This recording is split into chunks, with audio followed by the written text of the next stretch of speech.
ಜಿಲ್ಲೆಯ ಮುಳಬಾಗಿಲು ತಾಲೂಕಿನ ತಿರುಮನಹಳ್ಳಿ ಗ್ರಾಮದಲ್ಲಿ ನೂತನವಾಗಿ ಹಾಲು ಉತ್ಪಾದಕರ ಸಹಕಾರ ಸಂಘದ ಉದ್ಘಾಟನಾ ಸಮಾರಂಭವನ್ನು ಆಯೋಜಿಸಲಾಗಿತ್ತು. ಈ ನೂತನ ತಿರುಮನಹಳ್ಳಿ ಹಾಲು ಉತ್ಪಾದಕರ ಸಹಕಾರ ಸಂಘದ ಉದ್ಘಾಟನೆಯು ಸ್ಥಳೀಯ ಶಾಸಕ ಸಮೃದ್ಧಿ ಮಂಜುನಾಥ್ ಅವರ ಅಧ್ಯಕ್ಷತೆಯಲ್ಲಿ ನೆರವೇರಿತು. ಇದೇ ಸಂದರ್ಭದಲ್ಲಿ ಶಾಸಕ ಸಮೃದ್ಧಿ ಮಂಜುನಾಥ್ ಅವರು ಮಾತನಾಡಿ, ಗ್ರಾಮ ಅಭಿವೃದ್ಧಿಗೆ ನಾನು ಸದಾ ಸಿದ್ಧನಿದ್ದೇನೆ. ಸಾಧ್ಯವಾದಷ್ಟು ಮಹಿಳೆಯರ ಸ್ವಾವಲಂಬಿ ಜೀವನಕ್ಕಾಗಿ ಮಹಿಳೆಯರ ಸಹಕಾರ ಸಂಘಗಳ ಸ್ಥಾಪನೆ ಕಡೆಗೆ ಹೆಚ್ಚು ಗಮನ ನೀಡಬೇಕು ಅಂತ ಕಿವಿ ಮಾತನ್ನ ಹೇಳಿದರು. ಇದೇ ವೇಳೆ ಕೋಲಾರ ಹಾಲು ಒಕ್ಕೂಟದ ಪೂರ್ವ ಕ್ಷೇತ್ರದ ಹಾಲಿ ನಿರ್ದೇಶಕರಾದ ಕಾಡೇನಹಳ್ಳಿ ನಾಗರಾಜ್ ಮಾತನಾಡಿ ತಮ್ಮ ಅಭಿಮತವನ್ನ ವ್ಯಕ್ತಪಡಿಸಿದರು. ನಡೆದ ಸಮಾರಂಭದಲ್ಲಿ ಕೋಲಾರ ಹಾಲು ಒಕ್ಕೂಟದ ಪೂರ್ವ ನಿರ್ದೇಶಕರಾದ ಸಾಮೇಗೌಡ ಹಾಗೂ ತಿರುಮನಹಳ್ಳಿ ಗ್ರಾಮಸ್ಥರು ಹಾಜರಿದ್ದರು.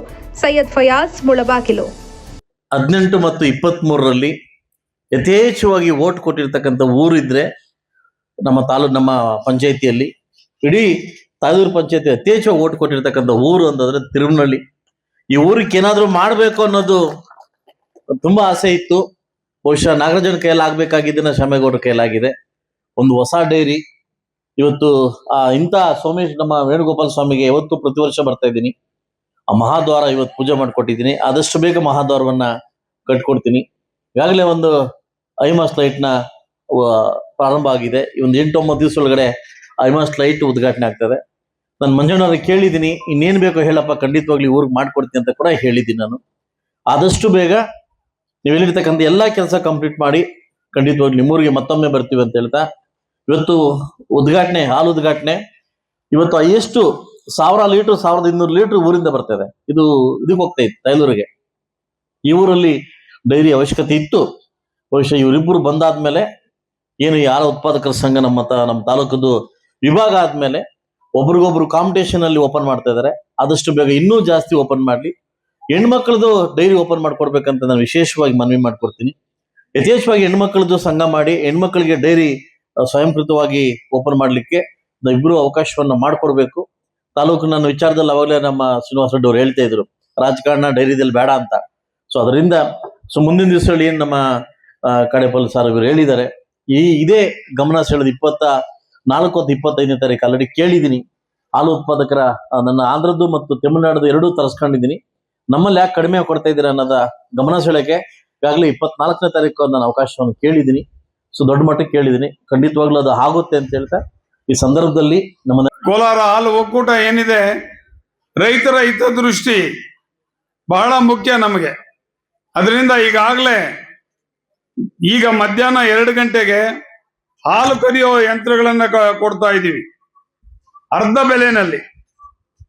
ಮತ್ತೆ ನಾವು ಚಾಪ್ ಕಟರ್ಸ್ ಅಂದ್ರೆ ಮೇವನ್ನ ಕತ್ತರಿಸುವಂತ ಯಂತ್ರಗಳನ್ನು ಕೂಡ ಕೊಡ್ತಾ ಇದ್ದೀವಿ ಹತ್ತಿರದಲ್ಲೇ. ಮತ್ತೆ ಮ್ಯಾಟ್ಗಳನ್ನ ಕೂಡ ಸಬ್ಸಿಡಿ ದರದಲ್ಲಿ, ಅರ್ಧ ದರದಲ್ಲಿ ಮ್ಯಾಟ್ಗಳನ್ನ ಕೊಡ್ತಾ ಇದ್ದೀವಿ. ನಮ್ಮ ಭಾವನೆಯಲ್ಲಿ ಏನೀಗ ರೇಟ್ ಕೊಡ್ತಾ ಇದ್ದೀವೋ ಅದು ಬಹಳ ಕಡಿಮೆ. ಇನ್ನೂ ಹೆಚ್ಚಿನ ದರ ಕೊಡಬೇಕು ಅನ್ನೋದು ನಮ್ಮ ದೃಷ್ಟಿ. ಮೊದಲಿಗೆ ರೈತರಿಗೆ ಹಾಲಿನ ದರನ ಏರಿಸೋದು KMF ಅವರ ಅಧಿಕಾರ ಆಗಿತ್ತು. ಆದ್ರೆ ಯಡಿಯೂರಪ್ಪನವರ ಸರ್ಕಾರ ಬಂದ ನಂತರ ಆ ಒಂದು ಅಧಿಕಾರವನ್ನ ಸರ್ಕಾರಕ್ಕೆ ತಗೊಂಡಿದ್ದಾರೆ. ಹಾಗಾಗಿ ನಾವೀಗ ನಮಗೆ ಏನು ಹಾಲಿನ ದರವನ್ನ ಕೊಡ್ತಾ ಇದ್ದೀವೋ ಅದು ಸಾಲದು, ಇನ್ನು ಹೆಚ್ಚಿನ ದರ ಕೊಡಬೇಕು ಅನ್ನೋ ಒಂದು ನಿಟ್ಟಿನಲ್ಲಿ ಈ ತಿಂಗಳು 19ನೇ ತಾರೀಕು ನಮ್ಮ ಎಲ್ಲ ತಾಲೂಕುಗಳಿಂದಾನು ಸುಮಾರು 5,000 ಜನ ರೈತರು ಸೇರಿ DC-ಗೆ ಮೆಮೊರಾಂಡಮ್ ಕೊಡೋರಿದ್ದೀವಿ.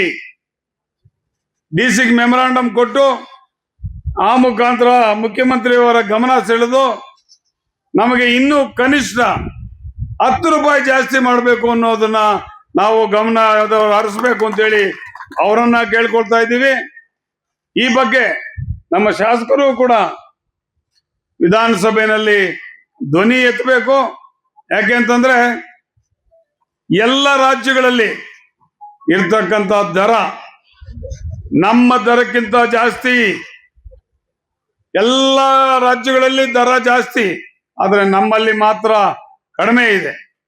ನಮ್ಮಲ್ಲಿ ಜಾನುವಾರನ್ನ ಸಾಕಬೇಕಾದ್ರೆ ಬಹಳಷ್ಟು ಖರ್ಚು ವೆಚ್ಚಗಳು ಬರೋ ಕಾರಣದಿಂದ ಈ ಒಂದು ನಿರ್ಧಾರವನ್ನ ಮಾನ್ಯ ಮುಖ್ಯಮಂತ್ರಿಗಳು ತಗೋಬೇಕು, ರೈತರ ಸಂಕಷ್ಟಕ್ಕೆ ನಿಲ್ಬೇಕು ಅಂತೇಳಿ ನಾನು ಇವತ್ತು ಆಗ್ರಹ ಪಡಿಸ್ತಾ ಇದ್ದೀನಿ.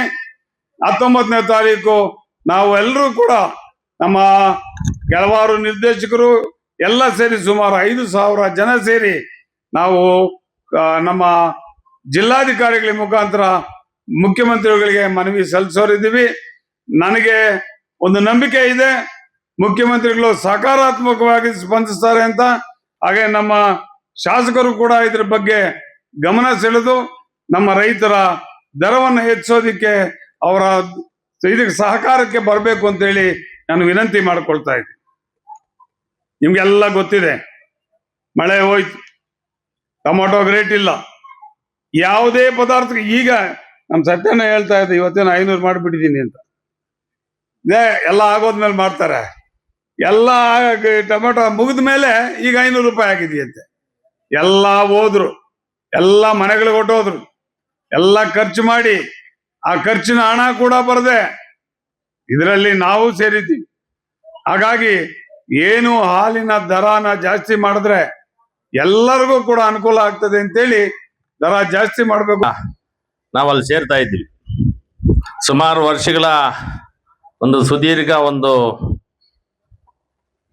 ಪಯಣದಲ್ಲಿ ನಾವೆಲ್ಲರೂ ಒಟ್ಟಿಗೆ ಸೇರ್ತಾ ಇದ್ದೀವಿ. ಅಲ್ಲಿ ಆ ಒಂದು ನಿಟ್ಟಿನಲ್ಲಿ ಬಂದು ಕೇಳಿದಾಗ ಅಣ್ಣ ನಾಗರಾಜನವ್ರು ಸುಮಾರು ಸಲ ಆದರೆ ಕಾರಣಾಂತರಗಳಿಂದ ಮಾಡ್ಲಿಕ್ಕೆ ಆಗ್ಲಿಲ್ಲ, ದಯವಿಟ್ಟು ಇದನ್ನ ವ್ಯವಸ್ಥೆ ಮಾಡಬೇಕು ಅಂತಂದ್ರೆ ಅಯ್ಯ ನೀನು ಯಾವಾಗ ಬೇಕಾದ್ರೆ ಮಾಡ್ಕೊಳ್ಳಪ್ಪ ಅಂತ ಹೇಳ್ಬಿಟ್ಟು ಮತ್ತೆ ಇಲ್ಲಿ ಹೊಸದಾಗಿ ನಮ್ಮ ಹಾಲು ಶೇಖರಣೆ ಮಾಡುವಂತ ಕೆಲಸ ಮಾಡಿದ್ವಿ. ಮೊದಲು ಸಬ್ ಪಾಯಿಂಟ್ ದಿನ ನಾನು ನಮ್ಮ ಶ್ರೀನಿವಾಸ ರೆಡ್ಡಿ ಇಬ್ರು ಬಂದಿದ್ವಿ. ಇವತ್ತು ದಿನ ನಾನು ಹೇಳೋದೆ, ಅವತ್ತು ಒಂದು 3 ತಿಂಗಳಲ್ಲಿ ನಾನು ಹೊಸ ಡೈರಿಯನ್ನು ಮಾಡಿಕೊಡ್ತೀನಿ. ನಾನು 3 ತಿಂಗಳು ಮೋಸ್ಟ್ಲಿ 3 ತಿಂಗಳಲ್ಲಿ ಆಗೋಯ್ತಲ್ಲ, 3 ತಿಂಗಳು ಅಷ್ಟೇ ನಾವಿಲ್ಲಿ ಸ್ಟಾರ್ಟ್ ಮಾಡಿದ್ಮೇಲೆ. ಅಂದ್ರೆ ಮೊದಲು 3 ವರ್ಷ 4 ವರ್ಷ 5 ವರ್ಷ ಆಗ್ತಾ ಇತ್ತು ಒಂದು ಡೈರಿ ಓಪನ್ ಮಾಡಬೇಕು ಅಂದ್ರೆ. ಬಹುಶಃ ಈಗ 3 ತಿಂಗಳು 6 ತಿಂಗಳೊಳಗೆ ಮಾಡುವಂತ ಒಂದು ನಿಟ್ಟಿನಲ್ಲಿ ತಾವೆಲ್ಲರೂ ಕೆಲಸ ಮಾಡ್ತಾ ಇದ್ದೀವಿ. ಬಹುಶಃ ಒಳ್ಳೇದಾಗ್ಲಿ, ಈ ಡೈರಿಯ ಒಂದು ಉನ್ನತ ಮಟ್ಟಕ್ಕೆ ಬರಲಿ. ಈಗಾಗಲೇ 1200 ಲೀಟರ್ ಹಾಕಿರುವಂತ ಒಂದು ಯಥೇಚ್ಛವಾಗಿ ಇಲ್ಲಿ ಹಾಲು, ಯಾಕಂದ್ರೆ ನಮ್ಮ ಚಂದ್ರನವ್ರು ಇದ್ರು ತಾಯ್ಲೂರಲ್ಲಿ ಅಧ್ಯಕ್ಷರಾಗಿದ್ರು, ಇದೇ ಊರಿನವರು. ನಮ್ಮ ಚಂದ್ರನವ್ರು ಕಾಣಿಸ್ತಾ ಇಲ್ಲ, ಇದಾರೆ ಅಧ್ಯಕ್ಷರು. ಪಾಪ ಅವರೆಲ್ಲ ಸಹಕಾರ ಮಾಡಿದ್ರು ನಮ್ಗೆಲ್ಲ ಮೊನ್ನೆ ಚುನಾವಣೆ